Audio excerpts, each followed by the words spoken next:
లంకె బిందెలు సొమ్ముల సర్వలు ఏముండయి, అవన్నీ మూఢనమ్మకాలే. అవిటి మీద ఆశ పెట్టుకొని గుళ్ళల్లా గుట్టలల్లా పాడుపడ్డ కోటలల్లా పడావడ్డ పాతిళ్ళల్లా తొవ్వి ఆగం కాకుండ్రి అని చెప్తుంటే చాలా మంది నమ్మరు. ఎందుకో తెలుసా? ఇగో గిసువంటి చూసి ఎన్నో ఒకటి రెండు తాన్లైతే గిసువంటి ముచ్చట చూసి మీటర్లకు మీటర్లే తవ్వుకుంటారు. ఇక చూసిర్రా ఇండి పిల్లలు ఎంత చెక్కన మరిచిపోతున్నాయో. ఎవరో ఎంబడిబడి చేయించుకున్నాయి కావేవి భూమిలో దొరికినాయి. సిద్దిపేట జిల్లా మద్దూరు మండలం నర్సాయపల్లి కాడ ఉపాధి పనులు చేయిస్తున్నారట. ఇక ఆడ ఈ అక్క అందరి లెక్కన ఊతుండగా ఇగో ఈ డబ్బాగా అనొచ్చిందట. ఏంది డిజైన్ డిజైన్ గమ్మత్తుంది అని తీసి చూస్తే వెండి బిల్లలు ఉంగరాలు కానొచ్చినాయట. ఎంబడే పోలీసు వాళ్ళకి ముచ్చట చెప్తే వాళ్ళు వచ్చి అన్ని నడుచుకొని రిపోర్ట్ కాగితం రాసుకున్నారు. ఇక అన్ని లెక్క తీస్తే 25 వెండి బిల్లలు 2 ఉంగరాలు ఉన్నాయని తేలిందట. ఇక బిల్లల మీద ఉర్దూతో రాసున్న అక్షరాలు ఉండే వరకలా మరి వెనకట రాజులు నవాబుల కాలం నాట్యా ఏంది అని అనుకోబట్టిరట చూసిన జనాలు. మరి దొరకంగానే ఎవరనేమన్నా తీసుకున్నారా అక్క?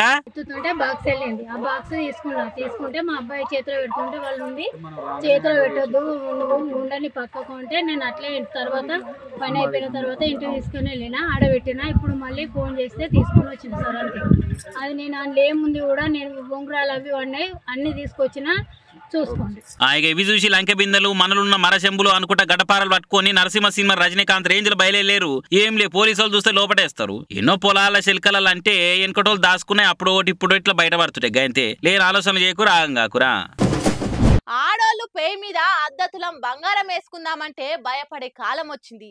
ఈ చైన్ స్నాచర్ గాలు చేయంగా నెలలకు నెలలు షిట్టీలేసో అప్పు చేసో ఇంత గొలుసో పుస్తెలతాడో చేపించుకొని మెల్లేసుకొని బయట గానొస్తే చాలు ఈ తెంపుడు గాళ్ళు బజార్లు వెనకంగొచ్చి లటుక్కున గుంజుకొని బండ్ల మీద పరారైతున్నారు.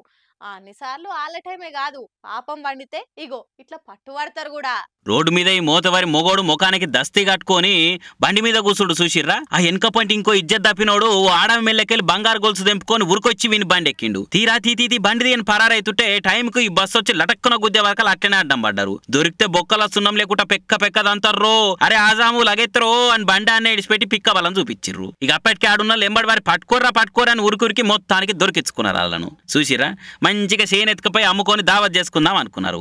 ఆఖరికి ఈపు మీద ఈత బరగలతో దంచిపించుకున్నారు. మన తన కాదు కానీ హర్యానాలో కర్నాల్ అనే కాడైనా ముచ్చటిది. మరి ఆ బస్ డ్రైవర్ దొంగగాలని చూసి కావాలని అట్లా గుద్దిండో ఏమో గానీ మొత్తానికైతే వీళ్ళు పట్టుబడి పొట్టు తన్నులు తిన్నారు. కానీ కాలం ఎప్పుడు ఒక్క తీరుగు ఉండదు కదా. అన్నిసార్లు దొంగగాలు ఇట్లా దొరకరు కాబట్టి బంగారం వేసుకొని బయటికి పోతే జర పైలంగా ఉండరు. ఏమంటున్నా?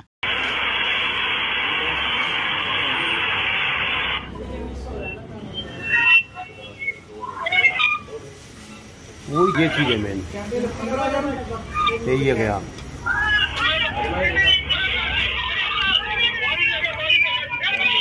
ये चीज मेन थी बस वही मेन बात जना ली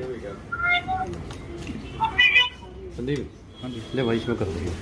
एक मिनट हो गया तो